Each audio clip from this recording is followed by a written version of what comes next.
So నమస్తే everyone, welcome to Odisha trip part 7. మేము పూరి నుంచి ఆటోలో 35 కిలోమీటర్స్ దూరంలో ఉన్న కోనార్క్ అనే ఊరికైతే వచ్చాం. ఇది ఒక చిన్న టౌన్ అనమాట.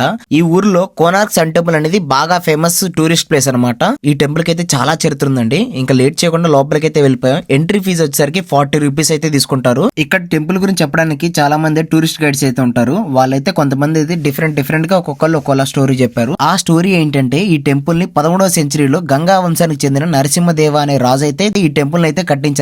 నిజంగా అప్పట్లోనే ఇంత మంచి ఆర్కిటెక్చర్ ఉన్నారంటే చాలా గ్రేట్ అండి. ఈ టెంపుల్ మొత్తం సూర్య భగవాన్ రథం ఆకారంలో అయితే ఉంటుందంట. దీనిని 7 గుర్రాలు లాగుతున్నట్టయితే ఆర్కిటెక్చర్ వాళ్ళు అయితే చెక్కారంట. ఈ టెంపుల్ కి 4 సైడ్స్ 24 వీల్స్ అయితే ఉంటాయి. ఇవి డిజైన్ కోసం కాదంటండి. ఇవి అప్పట్లోనే సండే హిల్స్ ఈ వీల్స్ మీద పడే షాడోస్ బట్టి ఎగ్జాక్ట్ టైం అయితే చెప్పేవాళ్ళంట. నిజంగా చాలా గ్రేట్ కదా. ఇప్పుడున్న వాచ్ టైం చూసి కూడా కొంతమంది అయితే టైం అయితే చెప్పేవాళ్ళు కాదు. అలా ఉంది మన జనరేషన్. మీకు ఇంకో ఇంట్రెస్టింగ్ టాపిక్ చెప్తాను వినండి. మన ఇండియన్ గవర్నమెంట్ ఈ టెంపుల్ వీల్ ని 10 రూపీస్ నోట్ మీద అయితే ప్రింట్ చేశారు. అసలు ఎందుకు ప్రింట్ చేశారో మీకు ఎవరికైనా తెలుసా? దీని మీనింగ్ ఏంటంటే దీన్ని వీల్ ఆఫ్ టైం అంటారంట. టైం ఎప్పుడు ఆగదు, అలాగే మన దేశం కూడా ఆగకుండా అభివృద్ధి వైపు ముందుకు సాగాలని చెప్పడానికి ఇది ఒక సింబల్ అయితే మన ఇండియన్ గవర్నమెంట్ 10 రూపీస్ నోట్ మీద అయితే ప్రింట్ చేశారు. మీకు ఇంకో మిస్టరీ చెప్తాను వినండి. ఒకప్పుడు ఈ టెంపుల్ మీద అంటే ఒక పెద్ద మ్యాగ్నెట్ ఉండేదంట. దీని వల్ల టెంపుల్ లోపల ఉన్న దేవుని విగ్రహం అయితే గాల్లో తేలేదంట. కానీ అప్పట్లో సముద్రంలో వెళ్లి పోర్చుగీస్ వాళ్ళ షిప్స్ లో ఉన్న కంపాస్ లో అయితే దీని వల్ల అయితే పని చేయలేదంట. సో అందుకనే దాన్ని అయితే రిమూవ్ చేశారని చరిత్ర అయితే చెప్తుందన్నారు. ఈ టెంపుల్ లోపలికి వెళ్ళడానికి అన్ని ద్వారాలు అయితే క్లోజ్ చేశారంట.